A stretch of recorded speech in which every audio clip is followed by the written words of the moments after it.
and welcome to episode 123 of Random Encounter, the RPG fan podcast. I'm your host, Robert Spimon, Pale Robbie on the boards. I'm stuttering a little bit already. That's not a good sign.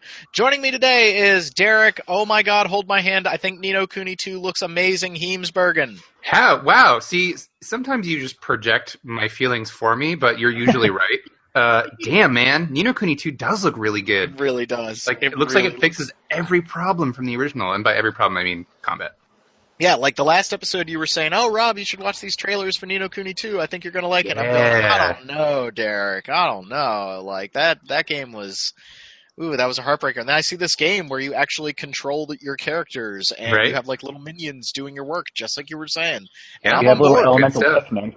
Yes! And the world map is still pretty as hell. Yes! Yep. So good stuff. Looks really good. I'm hopeful. Yeah. All right, we also have Mike. Where are the Metal King Slimes Solosi? Do you want me to tell you? Because I can. I know. I killed like 5 or 6 of them, and that might be the most satisfying thing I've ever done in a video game. Yeah, it's, 30,000 EXP each. Yep. The big island of slimes, the dragon graveyard, the Dragovian path, and the final dungeon. Those are the places. You gotta get lucky on the bastards, though. Like you gotta let them. You have to make it so that they like attack you that first round, and then maybe have Yangus do his executioner attack. But it also does help that one of the 2 new characters also has a critical hit move, so you can now you can have 3 people go for the critical. But it's who else has a critical? I know Yangus does. And then Maury's club skills does. Okay, but does the hero have a critical? Yeah, he does on spears, lightning thrust. Oh, see, I went swords. I made a mistake. I went spears to 59 just for lightning thrust, and then I had swords the rest of the time. Okay. I got my Giga Gash or whatever, Giga Gash. I love that attack. It's so awesome. And so I went hard on Boomerang this time, yeah. I think taking Boomerang up to 52 for Super Throw is a good idea, but beyond that, maybe not, because by the end of the game, he'll have Kazap and a bunch of good all-hitting stuff. But yeah. Boomerang Kazap, 52. Isn't that a file-sharing service from the early 2000s? No, that was Kazaa. I know. And you're dating yourself a little bit there, Derek. Yeah. Derek was using a computer in 2003. What a nerd. Oh my god. So now we gotta get a young person in here because the old people are talking too much. We have Peter Sexy Mike Triesenberg. Hi, I'm Peter Triesenberg. I have Fury on the boards. I'm very confused.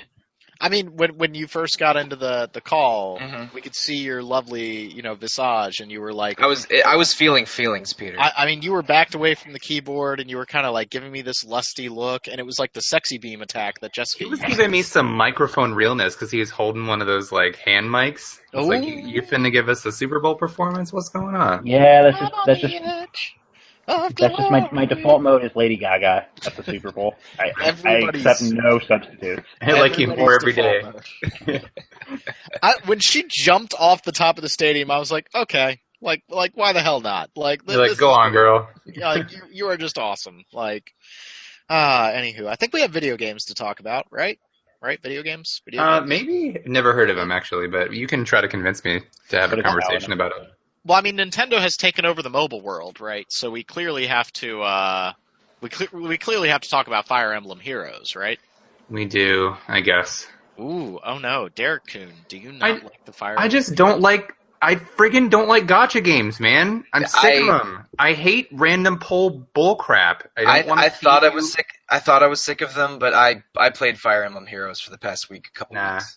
F that. Yeah, I'm good. I can't resist the big, beautiful portrait art of these characters I've spent dozens of hours with. You know where else I can find that? Tumblr. Fair. Yeah, but there's a lot more boobs. Yeah, well, I mean, on Tumblr or in the game? On Tumblr. Yeah, right. Fine. I can deal. I've seen a boob in my day. Good for you. I don't like Fire Emblem Heroes.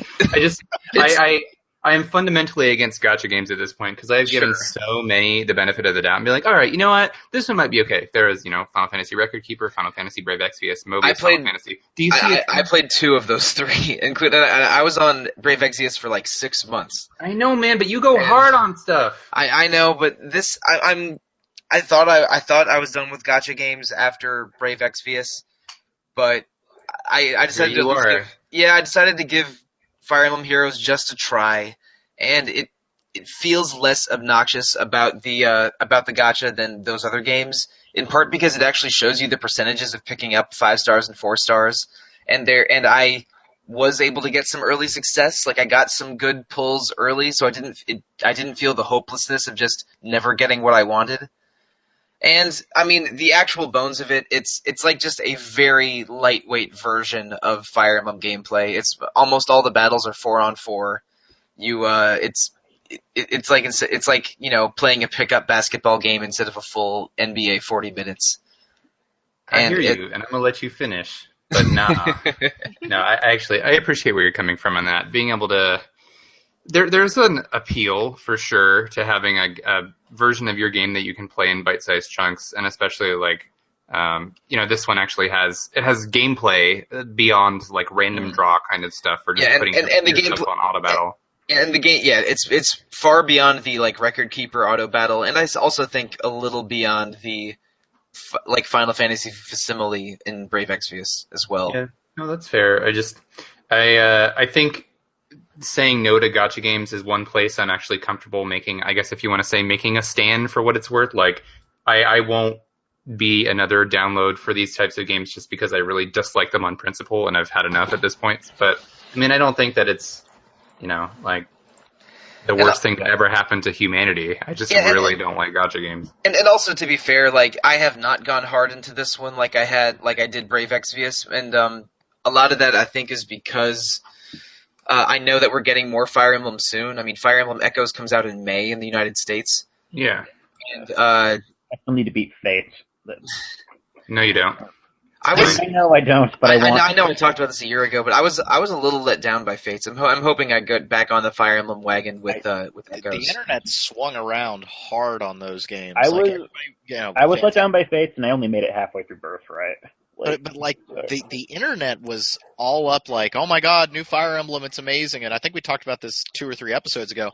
And then all of a sudden, like a couple months later, everyone's going, like these games are not very good. A lot of people still like Fates. I think the fan base is divided on whether it was a disappointment or not. But I think for sure the hype for Fates far outstripped how much I actually liked going through it. And going back to Fire Emblem Heroes, I mean the story, there are original characters and a quote-unquote original story, but man, it is rote and not much of a story. I do like the art for the new characters that I've seen. That's nice. And the art for the old characters looks awesome. Like one of my starting characters was a Fire Emblem 7 character that I hadn't thought about in a decade, and his new portrait art looks amazing. So like if you like Fire Emblem characters and Fire Emblem art, and you have some tolerance or acceptance of the gacha game style, then it's worth trying. But I'm gonna, as soon as I can play Fire Emblem Echoes in a couple months, I'm not gonna care about Fire Emblem Heroes anymore. It seems a cut above Nintendo's other mobile stuff, at least. Mario Run and Pokemon Go. Pokemon Go just added 80 new Pokemon, which no one cares about because nobody's playing that anymore. About time. It's like too little too late, guys. So do we think that maybe Nintendo... I mean, I guess Super Mario Run is a full-fledged game. Like, you buy that, there's no gacha mechanics in it, correct? I don't think there's any microtransactions. I think there are planned microtransactions, but it is a purchase that gives a complete experience. I think it's like you can buy. Can't you buy additional levels? I thought I saw that somewhere. Sorry, what are you talking about? I missed it when you said Super Mario Run. Yeah, you pay like $10 once, and you get everything that exists in the game. Okay. So I guess my question is like, or more of a thing Nintendo has to look at is look how Super Mario Run sales compare to Fire Emblem Hero sales.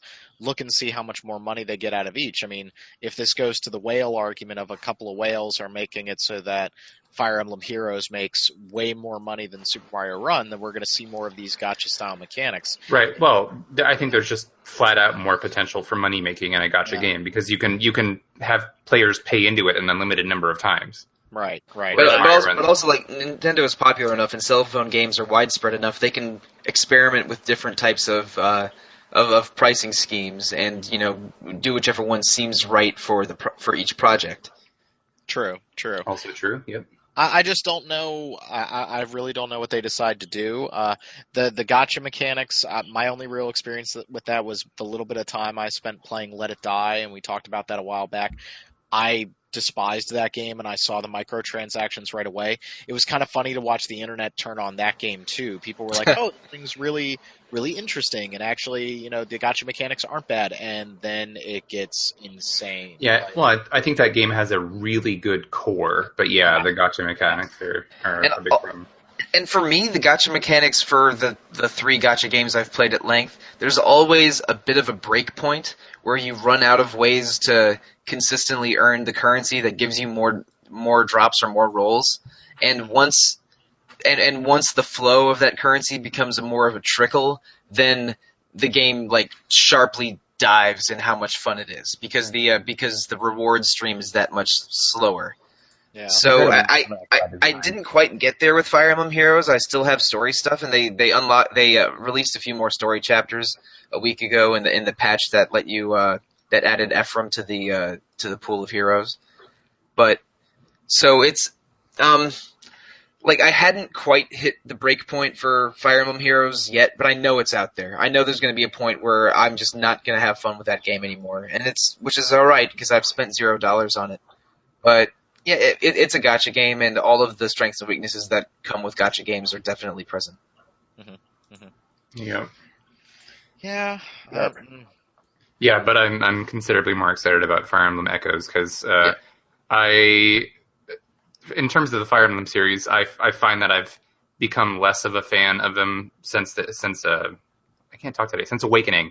I'm just not super fond of, I don't know, stylistically or something, it doesn't quite work for me as well, and I know that Fire Emblem Echoes is running on the same engine. Not a fan of waifu baiting?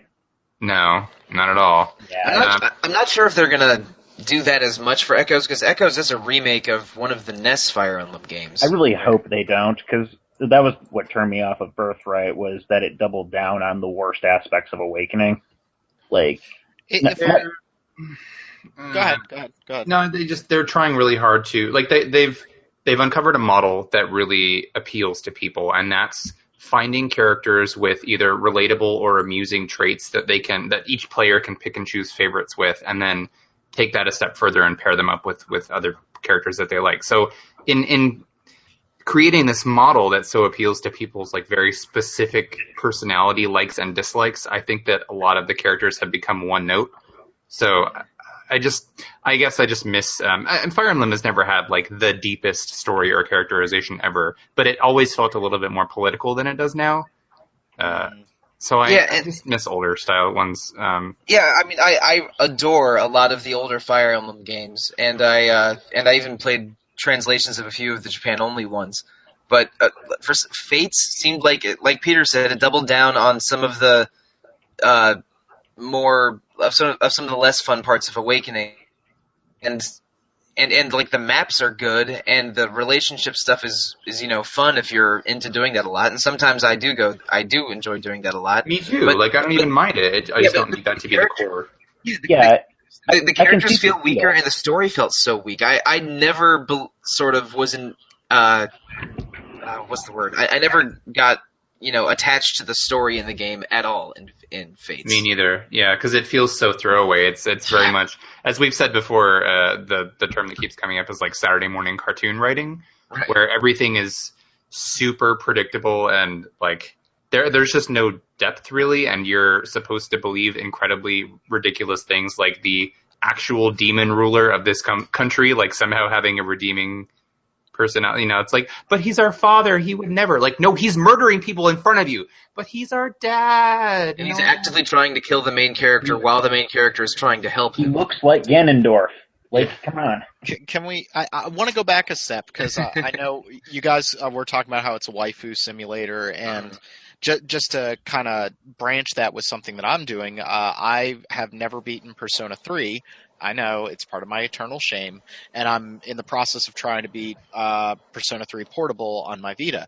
Ooh, I just bought that. It is very, very good. It is easily the best version of Persona 3. and I'm really enjoying it, but there's a little bit of waifu simulator in that. I'm playing the female protagonist, and I'm trying to win over Akihiko. Akihiko and Shinjiro are pretty good romance options. Maybe don't do Ken's. Yeah, that might be a little creepy. Yeah, it's not okay. But I guess does it just come down to writing for you guys? Like, I kind of like the Fire Emblem, like, kind of cheeky humor, but I can see why that would grate on you, Derek. It's absolutely writing, yes. Okay. Characterization is one of the things I value most in video games and role-playing games in particular. I play them, I mean, we all play games for a lot of reasons, but I typically gravitate towards RPGs because I like becoming invested in a setting, a world, and characters. And so when the characters are written like, somebody's shitty DeviantArt fanfic, no offense to people who get their jimmies writing on DeviantArt, because I know that's a great place for a lot of people to explore themselves, and there's great work on there. So that was a blanket statement. I apologize. Anyway, whatever. So, I just, writing is absolutely paramount here, and the reason why Persona is leagues above something like Fire Emblem, at least in its current state, is because the characters in Persona have depth, and they're relatable, and they're believable, and they're written in such a way that doesn't just, pander to somebody's specific fetish or some specific trope. And of course there can be moments of that, and there can be shades of everything in both situations, which is of course the most vague thing ever for me to say. But yeah, yes, writing is important. I feel like there's an actual person behind somebody like Mitsuru in Persona 3, whereas I don't feel like there's anybody behind a character like Tiki. They definitely do the tropes. I mean, I just saw the recording where Mitsuru is in a towel and throws it on the bed, and it's what do I wear today?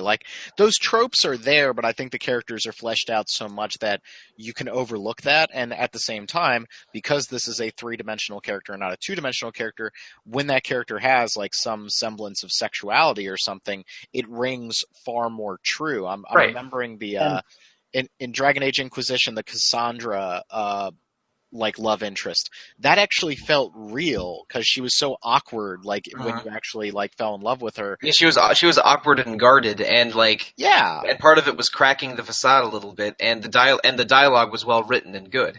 Yeah, and then there's Iron Bull, who is just all right, okay. I just have a lot more meat to them than something that's kind of quick and dirty, like in Fire Emblem. Plus, I do think some of it for me comes down to localization too. I thought that Awakening's writing had a bit more of a point to it, for lack of a better term. And then I also played a female tactician in Romanced Crom in Awakening, so maybe that has something to do with my preference for that game. But I mean, comparing the Persona social links to the Fire Emblem supports, I think that quantity has something to do with it. Yeah, because for sure. In Persona 3 and 4, there's between 20 and 25 social links, depending on which game and which version you're playing. And in Fire Emblem, there are hundreds of those damn support conversations. And in the older Fire Emblem games, a character might have 3 support partners. And now, because everything is about the unlocking supports and marrying your characters off to each other, there are hundreds, if maybe over 1,000 support conversations. Right. And so logistically that makes sense why they would be less fleshed out. Yeah. It also gets a little tedious. Yeah. I liked the relationships for a mechanics purpose because my party was doing so much better in Fire Emblem, but I started to get tired of the conversations, if that makes sense. But to an extent, playing Persona 3, I'm getting a little tired of them too right now. I kind of want the game to end. Yeah, I think maybe just scaling back is something that could benefit Fire Emblem a lot. So I'm wondering if with Fire Emblem Echoes, it having a smaller cast of characters in the first place. I mean, I would assume it has a smaller cast of characters than the entirety of Fates, right? Because Fate has 3 versions. Yeah, Fates has 3 versions, and Echoes is a remake of a 1992 game or something. That's what I'm saying. So because the characters are already established, maybe there are less of them, and there are going to be less permutations, which could give them more time to focus on improving the quality of those individual interactions. I also don't know if they're going to be adding a relationship building element to the game or not. I'd be fine if they didn't. I mean, I suspect that they will, but I haven't done a ton of research into it yet. I don't know exactly how that's going to shake out, but I am curious because, when a Fire Emblem game is good, I absolutely love them. I really, really like a good 4 or 5 Fire Emblem games, so I'm hoping that Echoes is another one of those that I like, and maybe they scale back on the relationship stuff, and I'd be cool with that. Yeah, that's fine. That'd be cool. I'm still looking forward to that. I just my final statement on Fire Emblem Heroes is no thank you .jpg. It's a game. It's a It's a game. game. It's a game. It's not even Play my it well. favorite mobile game that I've played the past month or so. That should tell you something. Yeah. Do I have to? Yeah. See, all right. So You this do. is funny. This is like a story. This is It an is. entire It is. arc here. Rob's refusal to review this game, and then the bargaining and the acceptance, and finally he did. Yeah, And no. even before then, you playing the demo last year, I remember you just going into that demo with so much vitriol on a podcast last year, and here you are with the review on the site. I was really looking forward to Neo, and then I played the demo, and I hated it. I absolutely despised it. I was cursing up a storm and just raging out. Then the game comes to my house, and I'm like, anybody on the website want this? I will pay you, please. And no, they made me review it, and I had a real up and down. I guess it would be down, up, down curve with this game. Where like I started playing it, and I was kind of annoyed with it, and like, okay, I hate all these stances, I hate all these things. But I really do have to commend Team Ninja. They really did listen to a ton of feedback with this game. So, they did the alpha demo last April, they did a beta, and then they did a last chance demo, and they made huge improvements.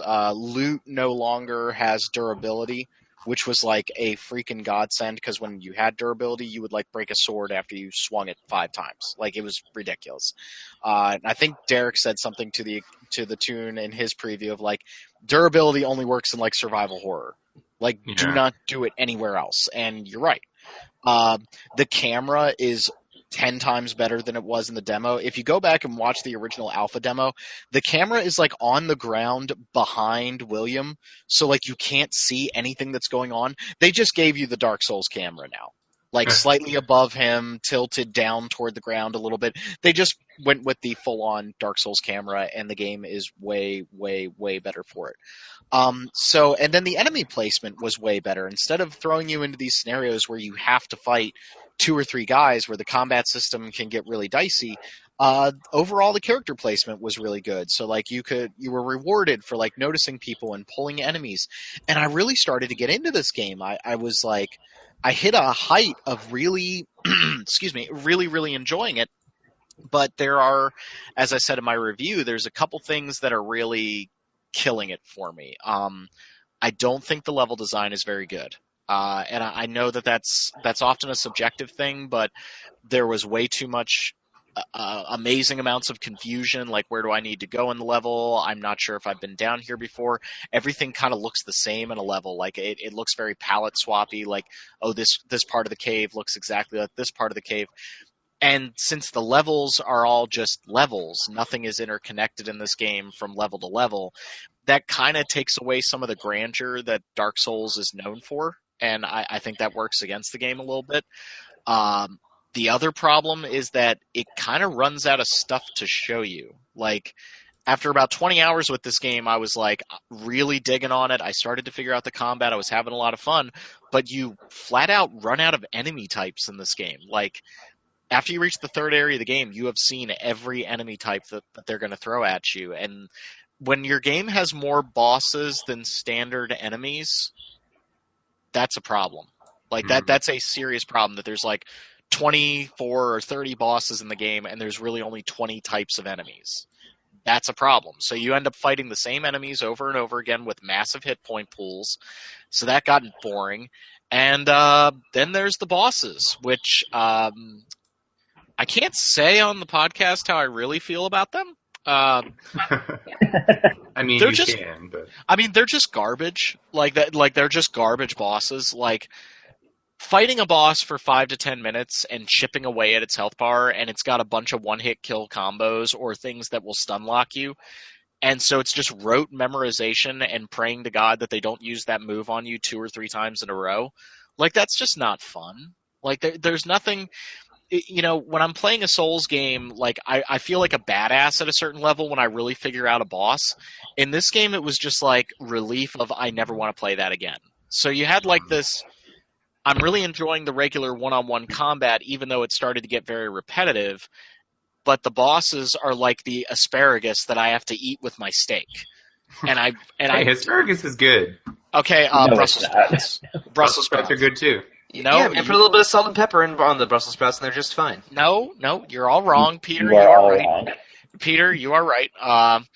But it felt like a chore to play this whole aspect of the game. And it's not like they were trying to half-ass these bosses. Like, they put a lot of time into them. They have tons and tons of moves, but they're just not fun to fight. They're just super damn frustrating. Like, I was reaching a point where I'm like, I don't want to play this anymore. Like, I'm digging the combat. I'm digging walking around and like, cutting people up like a badass samurai, but then I get to a fight against, some witch where she just keeps spamming the same move over and over on me, and it's like, oh, this is really nice game. Sounds like the Ninja Gaiden influence is keenly felt there. Yeah, no, it really. I do not like Ninja Gaiden. I never did. I played Ninja Gaiden Black on my PlayStation 3 when there was nothing else to play on it, and it was one of those weird things where like my buddies all had Xboxes and they would talk up how much they loved Ninja Gaiden, and then I'm playing it like 3 or 4 years later, going, this is kind of crap. Like, this is not fun. Like, there are moments of fun, there are flashes of brilliance, and I enjoyed Neo a whole hell of a lot more than I like Ninja Gaiden. I mean, I gave the game an 80 on our scale, but like, the problems in that game are so readily apparent. I kind of personally feel like this game is really, like, it's really over-reviewing. Like, thank you for that, Ninja Gaiden Sigma. Thank you for that, Solosi. Solosi corrected me in the comments, and you're right. I didn't want to correct you on air because that would be rude. No, but you were right. It's Ninja Gaiden Sigma on the PlayStation 3. Ninja Gaiden Black was the 360. Thank you. But, like, I was really getting into this game. I was really enjoying it, but, like, there are so many things that are so readily wrong with it. And I'm not going to call out my fellow reviewers out there, but I think they're overlooking some of the game's core problems. Like, when your game should have ended at hour 20 and gotten a significantly higher review than it did at hour 40 because you had nothing new to show me, that's a problem. Like, you're just filling the game with content. They have side missions in the game, but all they do is just remix the levels. Like, give it instead of taking place at night, maybe it takes place at dawn. But you're playing through the same level again. Like, it's a little bizarre to me that the game's getting away with some stuff. And I think it's going to be one of those games that in a year people look back on and go, oh yeah, that game did have some problems. But it's definitely the best thing Team Ninja has put out in years. Like, I can actually recommend it. It is way harder than Dark Souls, and it is way more unfair, if that makes sense. But I still, deep down, that combat is really good and really satisfying when you can wrap your head around it. And the game does not do a very good job of telling you how to play it, and I don't want to sit here and talk the entire time. So, Derek, you've only watched your friends and your roommates play it, right? Yeah, I played I played 2 of the 3 demos that were available, and appreciated the iterative improvements that they made. And I also, like you had said, I previewed it at E3. And I thought it had promise. I'm not a huge Souls fan, so it seemed like it had a little bit more to offer someone like me who doesn't like, I don't know, the sort of punishing nature of Souls, but this game is also really punishing. I like that they did away with weapon durability. But yeah, I've basically just been watching my roommate and one of our friends switch off playing it. It's really pretty. I mean, running at 60 frames, it looks super fluid. I like the way the attacks, they kind of have a good balance of weight and speed, depending on the weapon you use, of course. But yeah, but that art design though, I don't like. You don't like it? I don't like the art design in the game at all. Like like the enemies, like I love the armor and stuff that you pick up, and I think it's like if you're an Asian histories major or something, like you're gonna like go nuts over this thing. Like they clearly put a lot of love and care. It's probably the most Japanese game I've ever played since Okami. Like just a love letter to Japanese culture.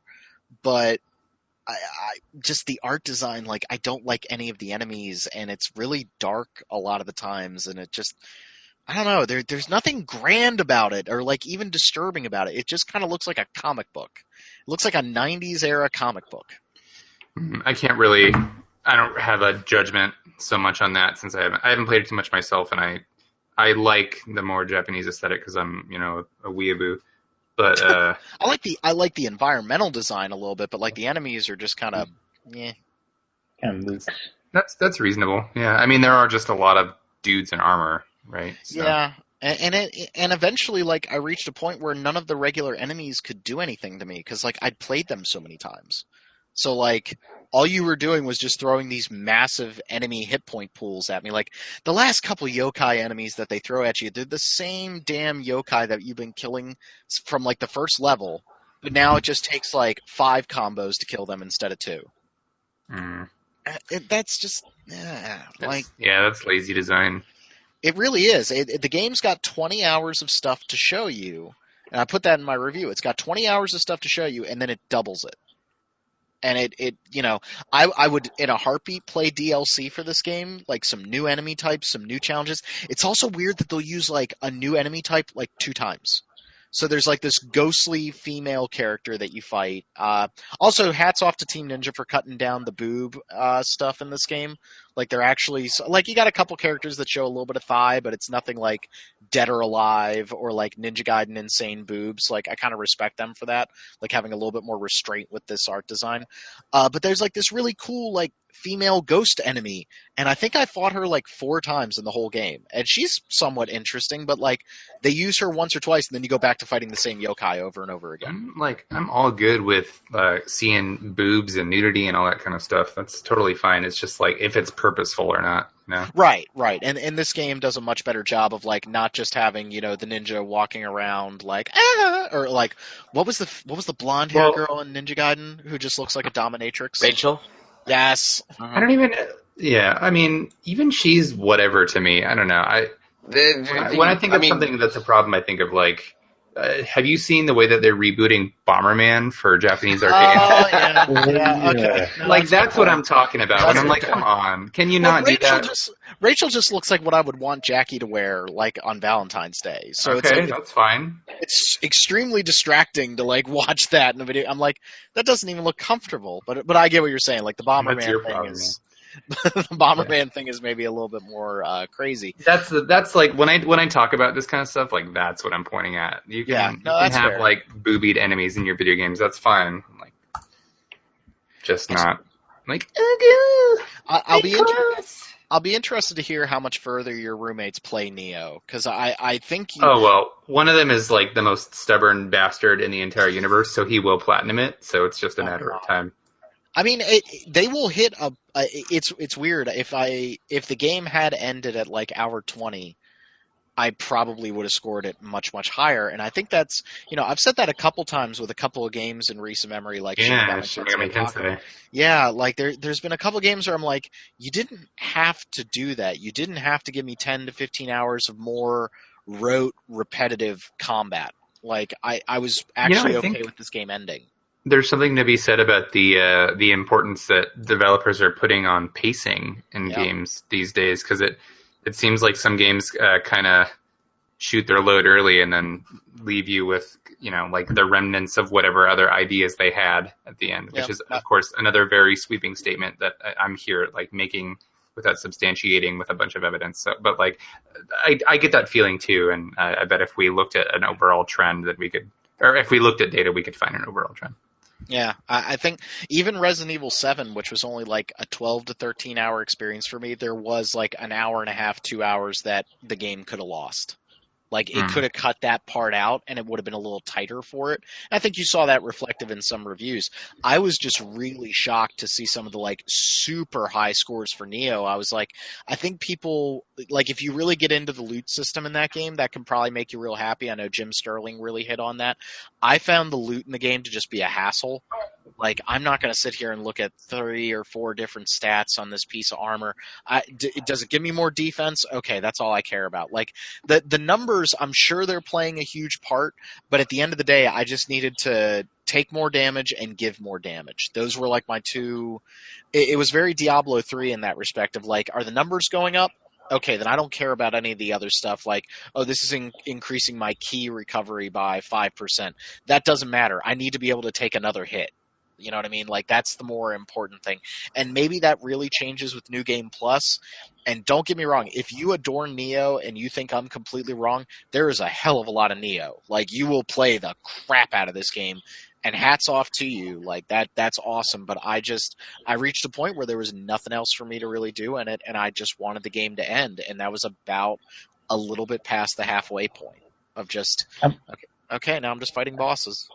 I wonder if part of the reception could be like a desire for something different from the Souls model. Yeah.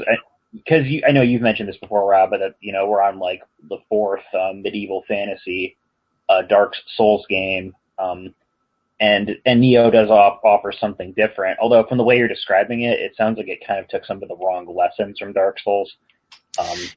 Yeah, I would say the combat is definitely deeper than Dark Souls. I don't think deeper necessarily means better in every respect, but, I think you're right. I think people wanted something a little different. I think the Japanese aesthetic is very, very striking, even if maybe if I don't jive with the art design totally, it's different enough. I think the mission structure, it actually makes multiplayer in this game pretty freaking awesome. Like, it's so easy to go back and do multiplayer in this game. That's really cool. I really like that. Although, you can't help out a friend unless you've beaten the level. So, like, I could help Derek if he decided to play that game, but we couldn't play the game together the whole way through the first time. I don't know how I feel about that. I think the developers did a good job of defending their choice, but some people are going to want to play this game together. And right. I think the game also becomes piss easy if you play it together. Like, the enemies cannot handle two players. Like, they just get mauled. Like, like even bosses just go down like it's nothing. Yeah, that's kind of to be expected. Yeah. I think the Souls games have gotten better about that. I like Demon Souls was still hard as hell when you were fighting a boss like with two people, but then Dark Souls 1 got a little too easy, Bloodborne got a little too easy. I think with Dark Souls 3 they ratcheted up the difficulty quite a bit, and that try to make the co-op a little bit more intriguing. There is so much to goddamn Neo. Like, it is just big. Like, you have that system and reforging weapons and forging weapons and soul leveling weapons, and then you got this whole tea house system, and you got ninja magic, and then you got regular magic, and then there's like so many interlocking systems. So it is just this big game that is all in service of this combat system that when you tear somebody up in this game, it does feel really, really good. Like, I got really good at this game, and I'm not tooting my own horn with that. I still died a lot, but there was a definite, like, I've gotten significantly better at this game. Like, I was trash when I first started playing it, and the systems are all there to make this into something very fun. And if they make a sequel, which they most likely will, because I think this thing is going to surprise a lot of people with how well it sells, I'm down for a sequel. I just get away from some of that Ninja Gaiden boss design and maybe increase the tone down the repetitiveness and show me new things. And you got me. There's one level in a ninja mansion that is just so goddamn head and shoulders above the rest of the game that, like, if that had been the last level, I probably would have given the game a 90. Like, this ninja mansion with, like, dudes hiding out, like, behind walls and stuff, and, like, and even the last boss of that dungeon was awesome. Like, and not awesome because I killed him the second time I fought him, but because I really felt like I was fighting something that was humanoid-ish and behaved very much like a regular enemy. And I was, like, totally into this game. I thought that was the end of the game, because, like, a walkthrough that I was using stopped there, and it turned out I still had, like, half the game left. So if the game had ended there, I might have even given it an editor's choice. But then from there on out, it was just kind of downhill. It was like a wet fart. Like, just, okay, you're going to keep... And they got DLC for this game coming out too, so I'm like, what were you guys holding back? There's like $25 a DLC that's going to be planned, so... Should be interesting to see. That's Neo. It's Neo.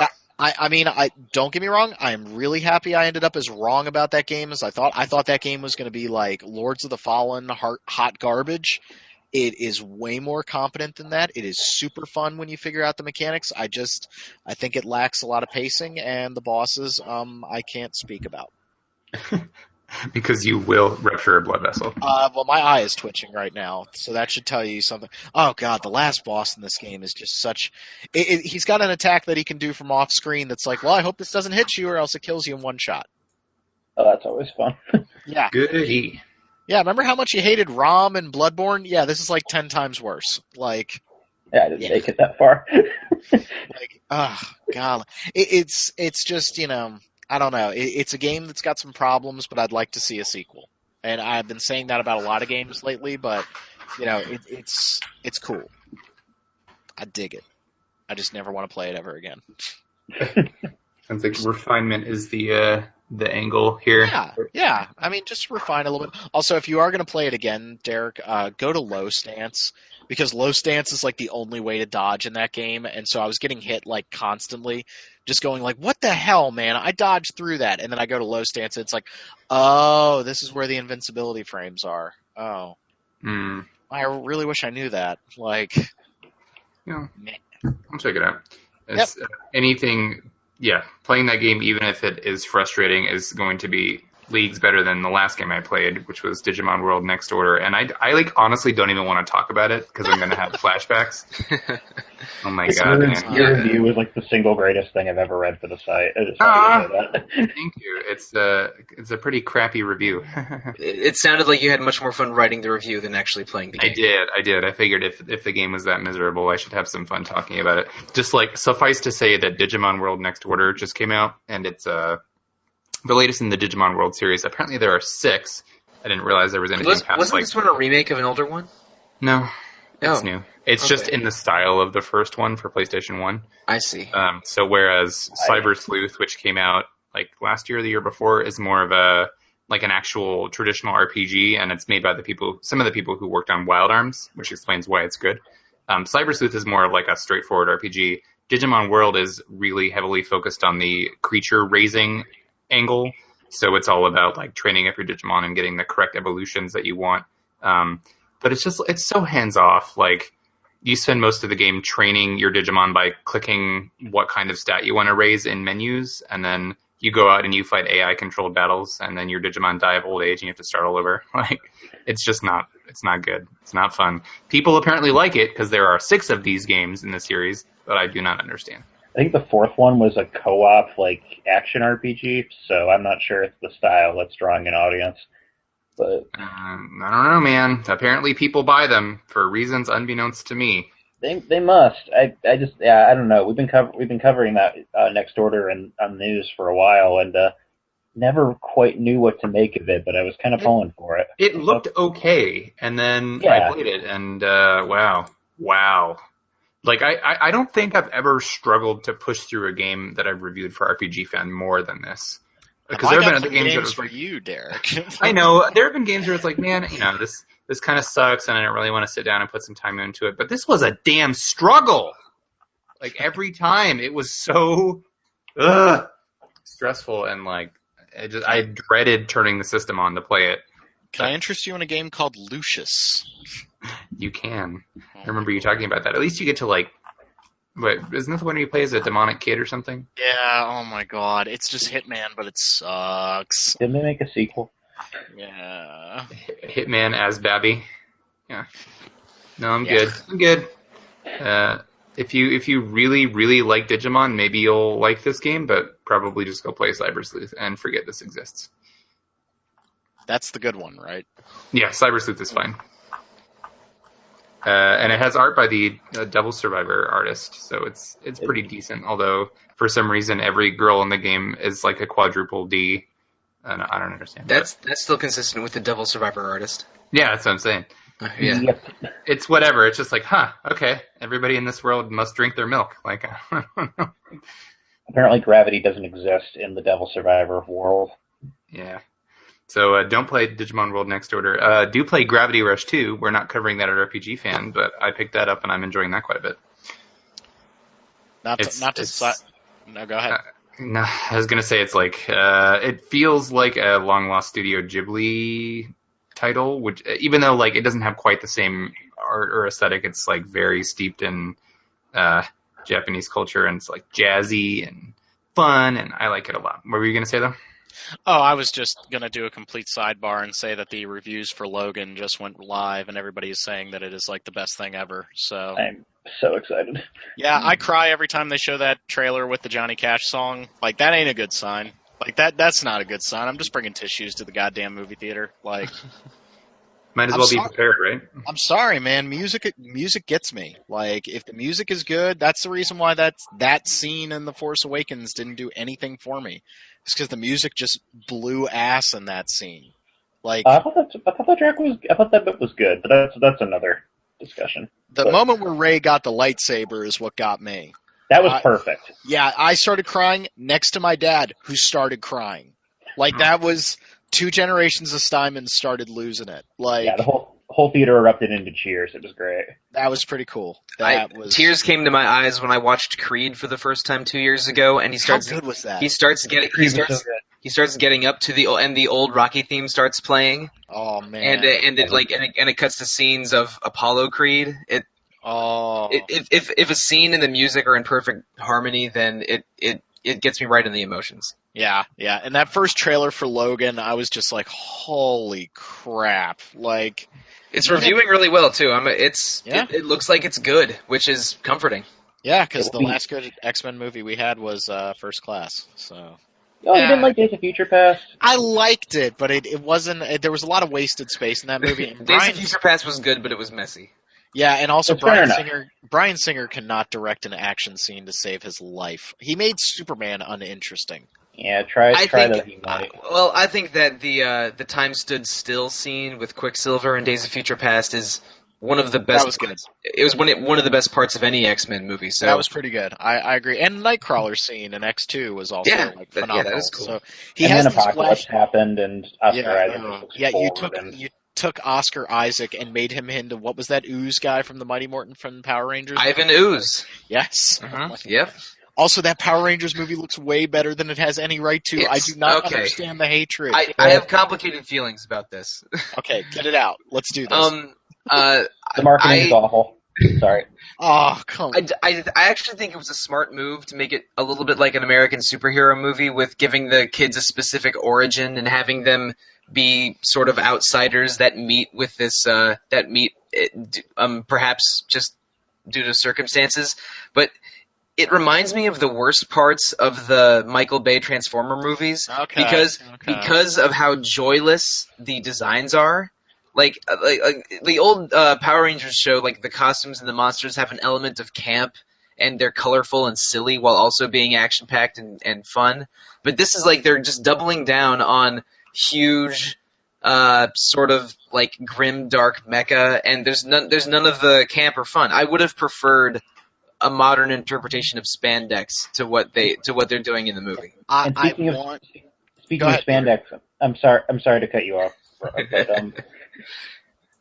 Mike and I were talking about this on Twitter, but one of their promoted tweets was like, "Leave the spandex at home," and I'm like, they did that line in the original X-Men, and it wasn't funny then. And I don't know, I wish they hadn't left the spandex at home. There's they look like It looks like Fan Force Stick. Like, that's the problem I have. I can appreciate where you guys are coming from. I think that maybe what I'm excited about is that I'm hopeful that there is going to be some of that camp, and I'll tell you why. At the end of the trailer, they do the dun dun dun dun dun dun, and it sounds really goofy. And so I really hope that they have like these grim, dark designs, but then it goes full goofy. Like, I have to say, I am excited about Bryan Cranston and Bill Hader as Zordon and Alpha. Yeah, I think those are good choices. I hope that it is like Peter was saying a second ago. It's the marketing that's making it look really grim, dark, and I hope that when they get the Zoids or the Zorgs, whatever the hell, Zords. Sorry, Zoids. I just hit on 3 like Mattel properties, but whatever. But like, I just hope that when they actually get in those things, it isn't the cacophony of metal and death that the Transformers movies are.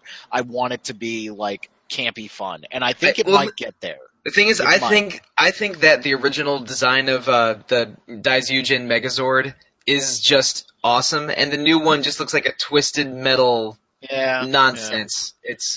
Is it like Sweet Tooth transforming to bring it back to video games? It's kind of like when you're fighting Darktooth and it looks sort of ugly and takes up too much of the screen. And then it like wigs out and like sort of goes half into a wall. And then you just run away and you shoot specters, missiles through walls and win. Can we all agree that Kong has no right to look as good as it does? Like Kong looks absolutely fantastic. Really Like I actually like the Peter Jackson King Kong movie, except it is way too long. Agreed. I think there's some great Peter ideas. Jackson? Do a movie that's too long? Never. I know, but like, don't get me wrong. I mean, the ending of that movie was like devastating to me, and I was like a blubbering mess. But like, the third or fourth time you're watching a bunch of people get eaten by insects on that island, I was like, all right, we've kind of done this like too many times. Anywho, I didn't mean to sidetrack us with video games. I guess the only other quick hits that I had, just very briefly, still playing a little bit of Yakuza 0. It's taken me a little while to get into it. I'm only on chapter 3. It's an RPG. It might as well be a graphic novel in a lot of ways. Like a lot of cutscenes.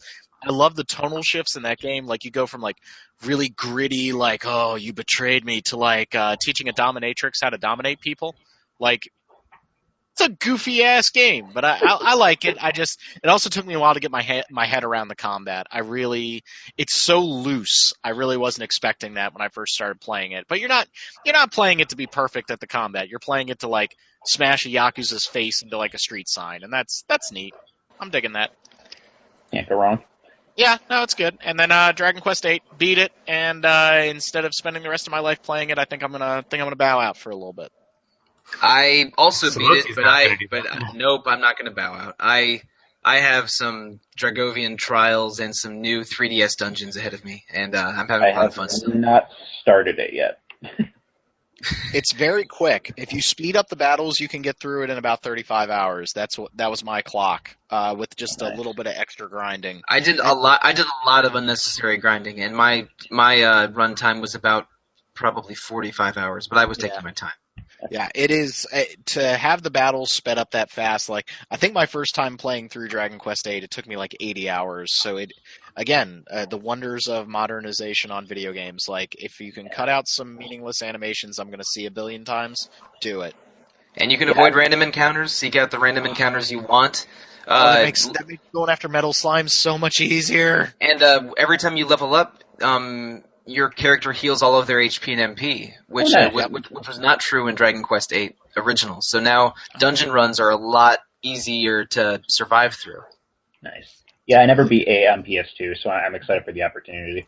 I didn't either. I stopped at about the halfway point, and I'm just about there again in the 3DS version, so I'm ready. And you'll finish it on the 3DS. I really think you will. It plays better. It like everything that Solosi just listed off. Mike and I were talking about it before the game came out. I was worried about the visual downgrade and how much that was really going to take away from the game, but everything else that it does is so damn good that it doesn't matter. And this is getting a little esoteric, but they add in some of the new content, they add some extra items and treasure chests, like one of the best weapons of a certain type in the game is an alchemy ingredient for a different weapon of a different weapon of a different type. And they added just an extra copy of those of a couple items like that. So now you can, now that you know you can get 2 of this awesome item, you'll feel less bad about alchemizing it. So just there's a lot of quality of life changes for people that are playing this game that already played the hell out of the first game, which is like you and me, Rob. Yeah. It's really good. Yeah, it's really good. It is very good. We need Dragon Quest XI. I need it now. It looks like the game I wish 9 and 10 were. Yeah. I mean, 9 was just. I think if like Solosi and I had been like living next door to each other, we would have played like so much 9. It would have been painful. But I played so much solo 9. And the thing is, that game is designed around an end game grind. Yep. And it does the grindy parts of Dragon Quest really well, but the story is a little weak. But a lot of the good parts come from multiplayer and internet connecting. And now the internet the internet services for the old DS games no longer work. So I don't even think Dragon Quest IX is a good Dragon Quest game to go back to. But what I wanted out of a Dragon Quest sequel that came after 8 is a big, beautiful production that just gave me the sense of awe and that I had from playing 8, and 11 is absolutely that. Yep. And also 9 looks like butt by today's standards. Like 9 looks so terrible compared to what they did with the 7 remake and the 8 remake. Like obviously they're on the 3DS, but like the DS, the original DS's 3D games are rough. I was just looking at, weirdly enough, I don't know if you ever played Lufia. What is it called? It's Curse of the Sinistrals? Yeah. The original is Rise of the Sinistrals. The sequel is Curse of the Sinistrals. Right. So yeah, I was. Speaking of games I just look got like weirdly nostalgic for it because Lufia 2 is one of my favorite Super Nintendo RPGs, and I love the music from it. And I don't know why I just got a wild hair at my butt, and I was like, I'm gonna go on YouTube and watch footage of Curse of the Sinistrals. Man, that game did not age well. And that's true of pretty much every original DS game running 3D visuals. yeah.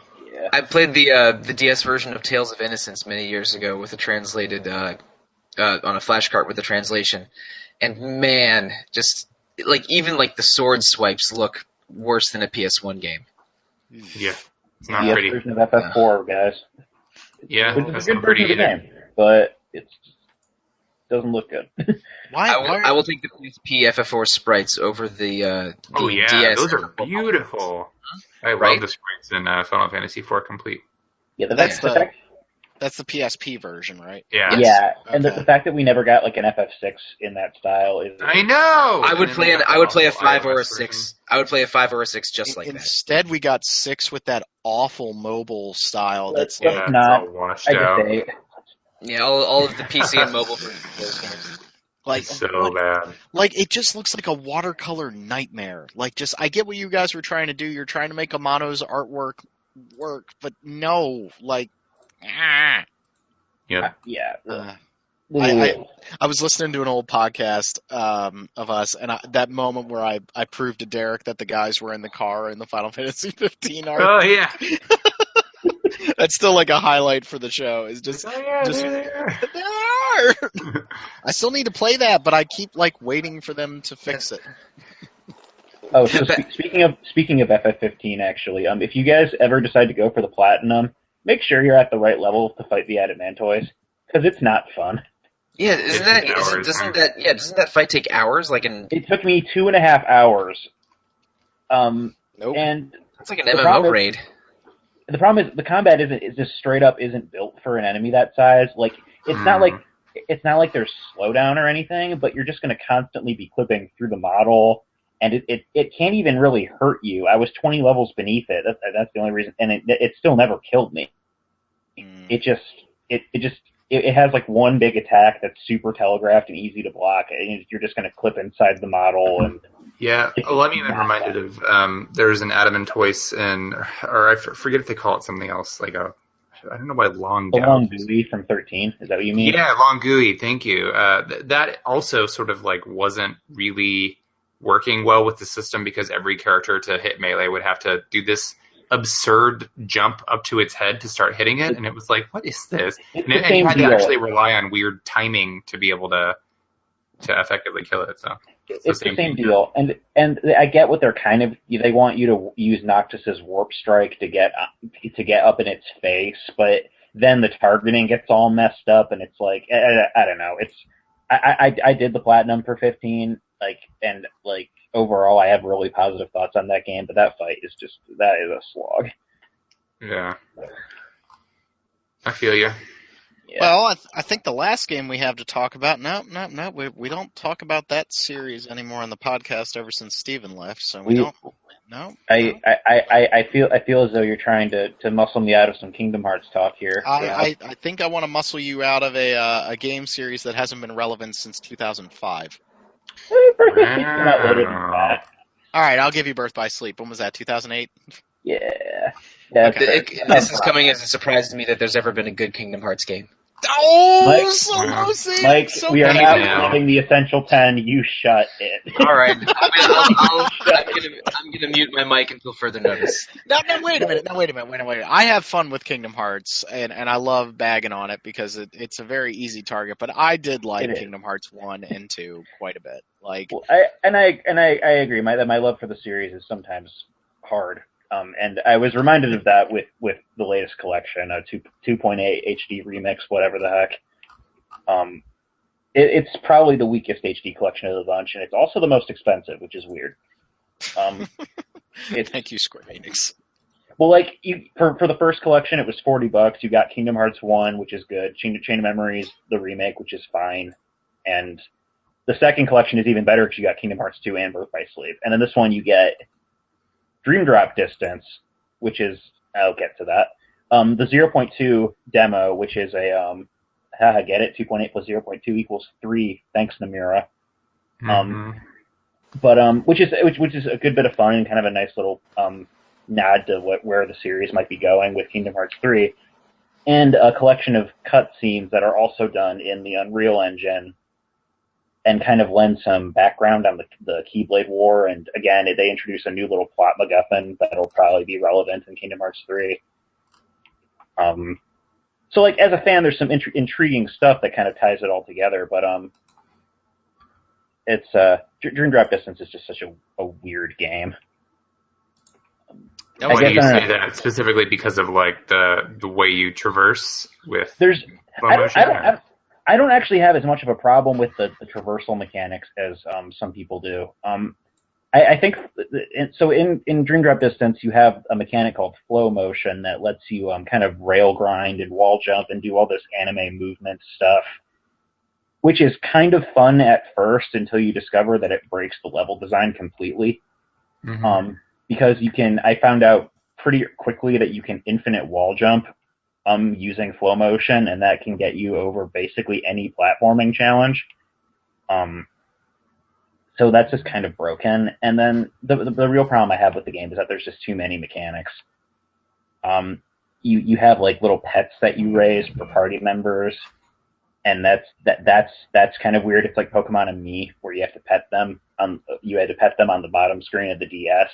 Only now it's on the PS4, so you're using the little touchpad and the controller, and it just feels weird. Yeah, I was going to ask actually what your opinion was, because you played the 3DS one, right? Yeah, I played the 3DS one when it first came out, and okay. So I was going to ask what you thought of all the things that needed a touchscreen previously, or two screens that have been translated to one. Honestly, I wish they had just cut them completely. I get why they kept them. They want to keep the original experience relatively intact, but it just drives home to me just how much of a cluster Dream Drop Distance's design is, because like you have every world has its own context sensitive mini game that you have to do, and they're all clearly designed for touch screens, like swipe a line through these chains, or touch the comic book panels in a certain order, and and then your skill system is tied to the monsters that you're leveling up, and that still doesn't make sense to me. Like, I've played the game twice now, and I don't understand how the skill system works. It's not good. But there's stuff I like about it. I think the core combat is actually really solid, quite possibly some of the best combat in the series up to this point. Because you can stack commands into your little command deck menu in whatever order you desire, and that kind of makes your combos just feel super fluid, and it's really, really quite fun. And I even kind of get a kick of how fan servicey the end of the plot is. It sets up Kingdom Hearts 3. Oh yeah, no, I was okay with the ending of that game, because I was like, okay, everything's finally coming together. Yep, here's the setup. You get one last little turn by Leonard Nimoy as Master Xehanort, which is I know, that was my reaction. Oh man, that got me so much in Star Trek Beyond. I was a complete mess. I was for Anton had me. Yeah. Oh man, that Jesus. hurt. Yeah, that's not fair. So how much like Kingdom Hearts 3 is actually in this thing? Like, is this just like a demo? Like, the whole thing is honestly basically a giant hype train for Kingdom Hearts 3, because Dream Drop Distance itself is the story leading up to 3. They implement time travel really awkwardly, but it's basically just an excuse to bring back every villain from the previous games so they can have a giant big showdown in 3. Unless your time travel has Lavos, I don't care. It's bad. It's bad, and it's not explained very well. But the important thing is that every villain is back. Right. So, and some Xehanort, everybody, they're all there. Right. I thought that we talked about. Yeah, we talked about the 0.2, a fragmentary passage. Yeah. That's the demo. And that's the demo. Yeah, sorry, I was going to get to that, but like, yeah, and then the demo itself is where you play as Aqua, one of the characters from Birth by Sleep, and it's all done in the Kingdom Hearts 3 engine. It's Unreal Engine 4, so it's a little janky at times. I've encountered a bit of slowdown, but for the most part, it runs really smoothly. It plays like a combination of Kingdom Hearts 2 and Birth by Sleep, which I really liked. And it looks gorgeous. Like it is just super pretty, and everything is animated so well. The level design is actually good. Like, it feels like they took the idea of vertical levels from Dream Drop Distance, but then they made it so it wasn't broken. So like the first area in the game is this like ruined city connected to Cinderella's castle, and you have to like traverse rooftops and explore this kind of like fractured space that doesn't really make a lot of it's like all distorted and crap, so you have to like jump around from like little floating bits of broken rooftop, but it actually feels really good and it rewards you for exploring with little sorry. No, I didn't mean to cut you off. Just sidebar here. Isn't it weird that like a lot of game companies have spent a metric F ton of money to like build their own internal engines, like what you had with Final Fantasy 15 and Luminous, Luminous engine, and then the Void engine for Dishonored 2 and the Fox engine for Metal Gear, and now everybody's just going back to using either CryEngine, Unreal, or like maybe id Tech 6 because that thing is sexy as hell. It feels like everybody kind of gave a collective, maybe we shouldn't be spending all this money on engines that we only use once. It's the equivalent of Tommy Wiseau buying all of his own cameras to shoot The Room, even though he could have rented them. Yeah. I like, especially to see all the work they put into the Luminous engine. Like, do we even know if Final Fantasy VII Remake is going to use that, or is that using Unreal as well? I have no idea. I thought it was using 15's engine, but I'm not sure actually. Yeah, it's a very bizarre trend in the gaming industry right now. Like Prey, the next game from Bethesda, is using CryEngine. And I'm like, well, that should pretty much tell you how successful the Void engine was for Dishonored 2. Like, what the hell are you guys doing? Like, what's the engine for Persona 5? Is that Unreal? No idea. I don't know. What was Catherine on? I don't know.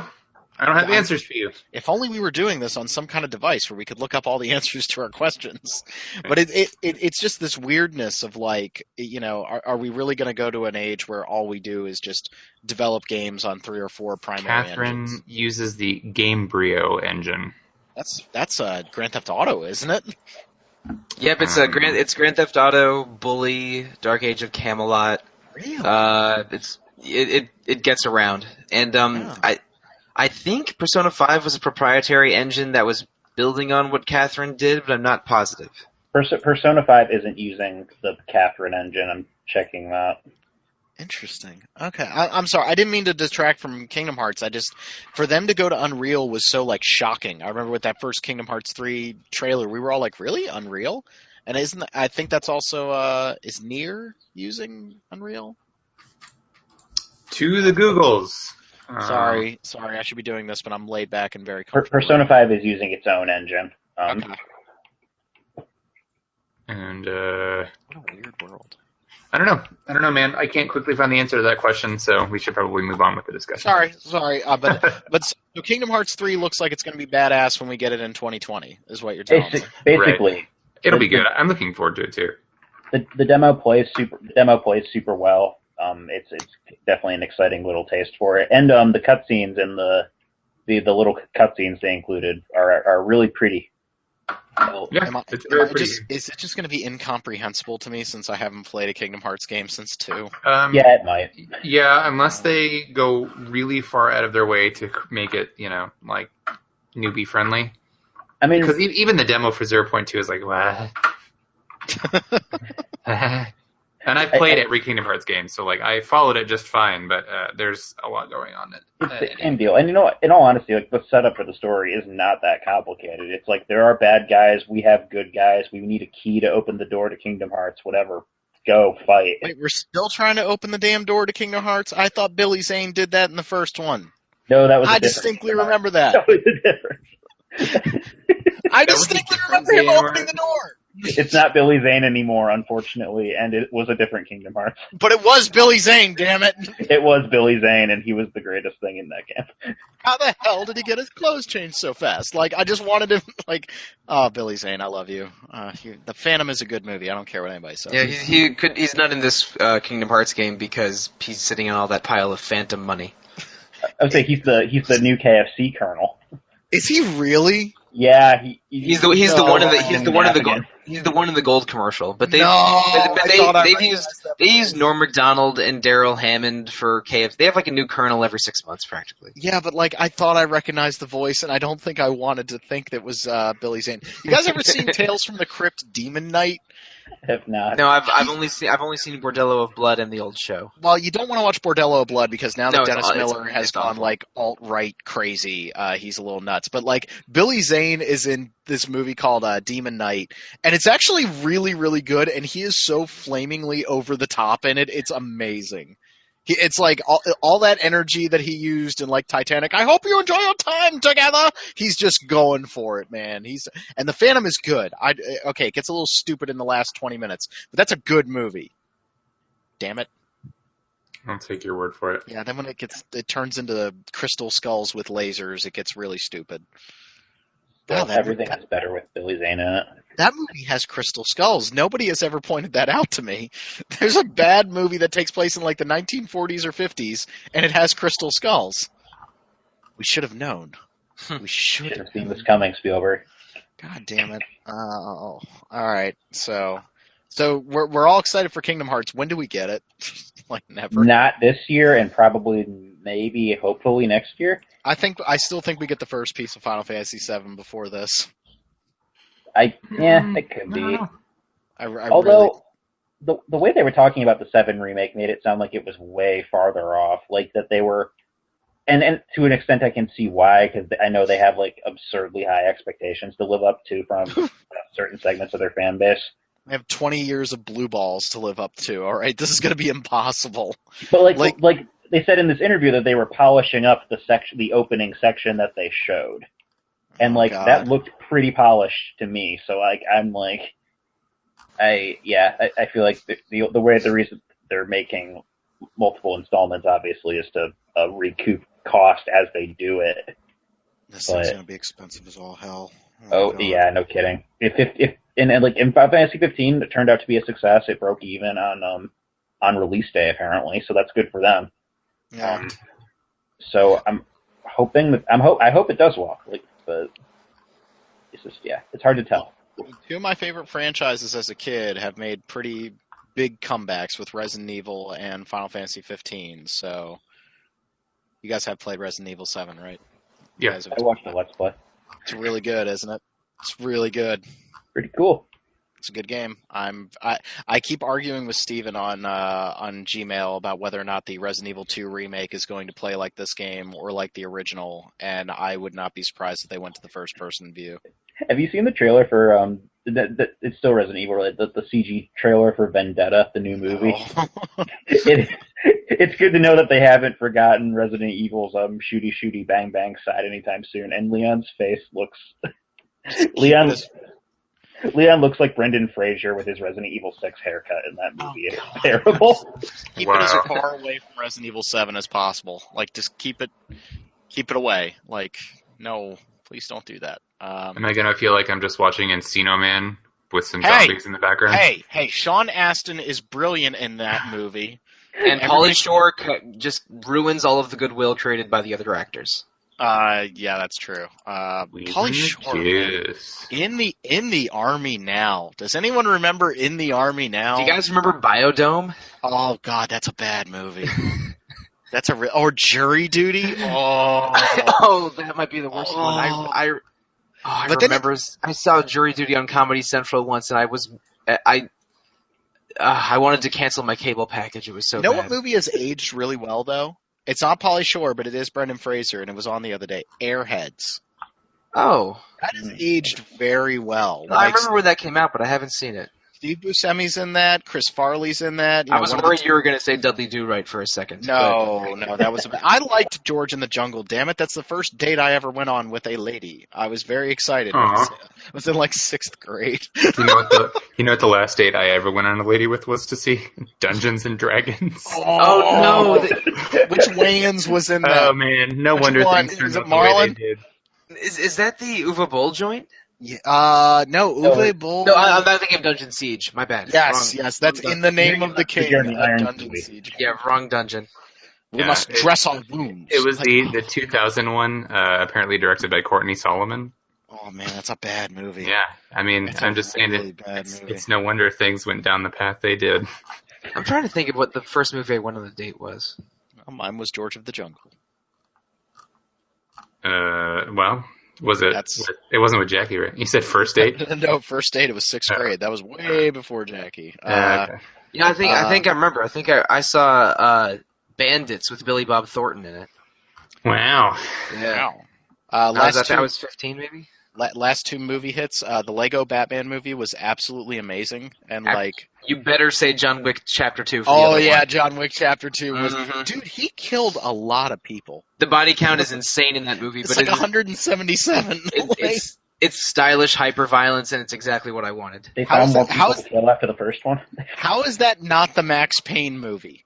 Like, how is that just not Max Payne? Like, instead we got that Mark Wahlberg piece of shit. Like, that was just terrible. He doesn't shoot anybody till, like, the last 5 minutes of the damn movie. Like... And maybe my favorite cameo in the past 4 or 5 years, Franco Nero is in that movie. Oh, yeah. And he's one of the coolest MFers ever. So no, Ian McShane. McShane is... No, Franco Nero is the Italian Ian McShane in that movie. But Ian McShane is like, there are 2 guys that I would go gay for. It's Ian McShane and Mads Mikkelsen. All right, we've been through this.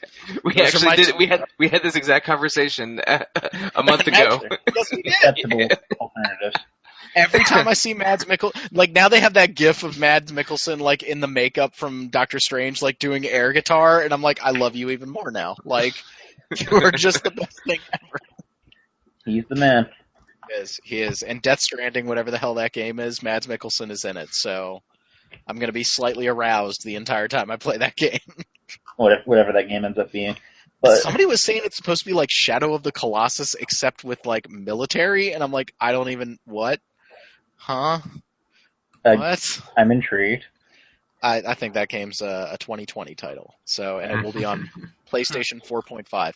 Also, okay, so this was one brief news hit I want to hit on, and then I'll let you guys go. I promise, because I'm sure Derek has things he wants to do tonight. Why is it all on me? Because you have a social life and I don't. All right, so like I'm living vicariously through you. So like the news came out between now and the last episode about the boost mode on the PlayStation Pro and how that like improves the frame rate in some older games, and of course people started trying it. I gotta say, like I really don't like this direction. I don't like the idea of my PlayStation not having an optimum experience. But do I just need to make peace with that? Have our consoles just gone the way of cell phones? Is that just what we're gonna do now? I feel like that's where they want it to go. I'm not sure I like it either. So, and I have a PS4 Pro. I don't know. I haven't quite figured out entirely how I feel about all of it. I think Microsoft, if the Scorpio is as powerful as they're saying, that's just gonna F up the Xbox One situation something harsh. Like, I think it has the potential to blow up in their face really badly, and I don't think it's a very consumer friendly move. I don't know. I'm currently like looking at external hard drives for my PS4, and I'm like weighing the options of like, well, should I just get a Pro instead? But then I'm like, I don't know. I don't know. I don't like the idea as much as you do. Like, I don't want to feel like I'm getting gypped on an optimal experience just because I didn't pony up another $400.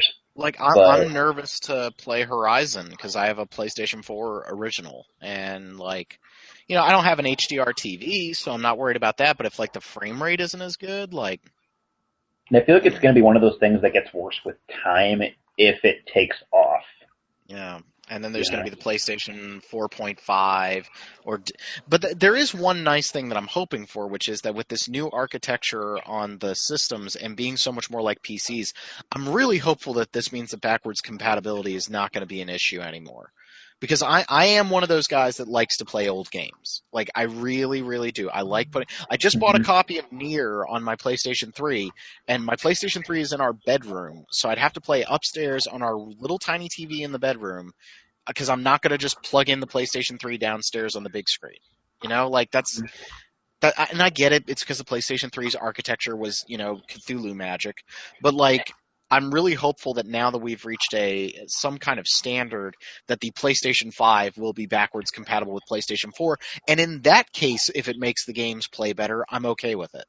They did announce today that the early state leaked that the Switch's the Switch eShop purchases are going to be tied to your Nintendo account. Finally, oh, thank God. So all I'm hoping now is that they'll make transferring existing Virtual Console purchases simple, because I have a lot of games I bought on my Wii U that I would like to not pay for again, Nintendo. And also that I think that the Switch's controller setup will actually make their Virtual Console pretty easy to transfer over, because the Joy-Cons, from what I can tell, basically function as little Wii remotes. Yeah, and to be able to, like, that whole BS of, like, certain games would run on the new Nintendo 3DS, but they weren't on the original 3DS. Like, just no, that is horrible. Like, no, none of that. The Switch just needs to be their console, and then when they come out with a new handheld, everything needs to work on it. Like, and I'm not saying go all the way back to Game Boy Advance. Like, I know that ship has passed, but stop doing it where it's only available on this, that, and the other thing. Sony seems to be screwing that up now with, like, them basically shuttering PlayStation Now. It isn't going to run on Vita or PlayStation 3 anymore. So, like, don't make this hard for me to play old games. Like, that's one area where Microsoft is kicking the crap out of Sony. Like, the backwards compatibility list on Xbox One is very appealing if you have a big library. That's pretty cool. Mm-hmm. And it makes you wonder, like, is it because the PlayStation 3 was such a bastard to program for? Is that just not doable on the PlayStation 4? That sucks. Yeah, I don't know. If the next couple generations are all backwards compatible, I'll be happy. But I'm thinking maybe I'm hoping for too much. So. Yeah, I don't know. I'm not. It's never something I bank on anymore, just because. I mean, it would be nice, obviously, but it's why I buy everything on PC. It's because I know that when I eventually get a new PC, it's all still going to work. That's fair. There's something to be said for that. Like, and if the developers don't make it work or Steam doesn't make it work, you know that the fans will make it work. Like, you might have to go through some rigmarole, but it's going to work. So that was one of the reasons I got Resident Evil 7 for my PC. Was like, I know it's going to work. Right. Yeah, but that's fun, might as well. Yeah, I'm sorry, I'm ranting too much. We have got a lot of games coming up, folks. We got holy crap. We got Horizon, which looks really good, and I feel really bad that comes out so close to Zelda. We got Zelda. And then Nier a week after that. And then Mass Effect 3 later in that month. I'm sorry, Mass Effect Andromeda. Whoops. Yeah. Well, I think I might sit out Mass Effect. I might sit that one out and come back to it in the summer. Like, I don't need to play that right away. I think I'm gonna like it, but I just it looks amazing. There was a gameplay trailer that came out today or yesterday. Yep. Yeah, and it was it looks awesome. I'm just worried I'm gonna be rotten with other games I'm playing at the time, so I might wait for a Game of the Year edition later. It's just because it's sandwiched between Horizon and Zelda on one end, and then Persona 5 and Fire Emblem Echoes on the other end. I might end up playing that late. I'm not certain. You left Nier out, Mike. Are you not interested in Nier? Oh, Nier looks cool. I never played the first one, though. I'm a little... And there's just so many games, man. Yeah, I've been watching a lot of YouTube videos. I've been watching a lot of YouTube videos for the Nier lore, because I don't think I'm going to play the original game anytime soon. I own the original one, and I listened to the Retro Encounter podcast about it, but... I don't know that you'll need to, But. Yeah, maybe not. But it's just there's so many games, and my funds are limited, and I'm definitely getting Danganronpa and Tokyo Xanadu later in the year. It's too many games. And then we got the big one in April, which, dear That's God. I'm clearing my schedule. Yeah, I am too. not doing anything. Like, it is just going to be all Persona all the time. Like, my God. All right, so, thank you everybody for listening to the show. For Derek, Mike, and Peter, we will see you all later.